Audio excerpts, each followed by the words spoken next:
ಒಂದು ಪ್ರಕರಣ ದಾಖಲಾಗಿದೆ. ಅವರು ಯಾವುದೇ OTP ಕೂಡ ಯಾರ ಜೊತೆ ಶೇರ್ ಮಾಡ್ಕೊಂಡಿರಲ್ಲ, ಯಾವುದೇ ಲಿಂಕನ್ನು ಕೂಡ ಪ್ರೆಸ್ ಮಾಡಿರಲ್ಲ, ಆದರೂ ಕೂಡ ಅವರ ಹಣ ಹೋಗಿದೆ ಅಂತ ನಮಗೆ ತನಿಖೆಯಿಂದ ಗೊತ್ತಾಗುತ್ತೆ. 50,000 ಎಟ್ ಎ ಟೈಮ್ ಹೋಗಿಬಿಟ್ರಲ್ಲ, ಹಿಂಗೆ ನಾವೇನು ಮಾಡಿಲ್ಲ ಅಂತಂದು.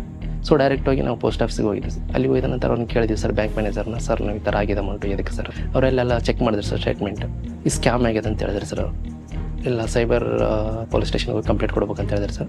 ಅದರಲ್ಲಿ ಕಾಲ್ ಫಾರ್ವರ್ಡಿಂಗ್ ಅಂತ ಒಂದು ಸಿಸ್ಟಮ್ ಇದೆ. ಆ ವಂಚಕರು ಅದನ್ನು ಯೂಸ್ ಮಾಡಿಕೊಂಡು ಇವ್ರಿಗೆ ಗೊತ್ತಿಲ್ದಂಗೆ ಅವರ OTPಯನ್ನು ಅವರು ತಮ್ಮ ನಂಬರಿಗೆ ಕಾಲ್ ಫಾರ್ವರ್ಡ್ ಮಾಡಿಕೊಂಡು ಇವರ OTP ಆಗಿರ್ಬೋದು, ಇವರ ಸಂದೇಶವನ್ನು ಆಗಿರ್ಬೋದು ಅವರು ಓದುವಂಥ ವ್ಯವಸ್ಥೆಯನ್ನು ಮಾಡ್ಕೊಂಡಿರ್ತಾರೆ.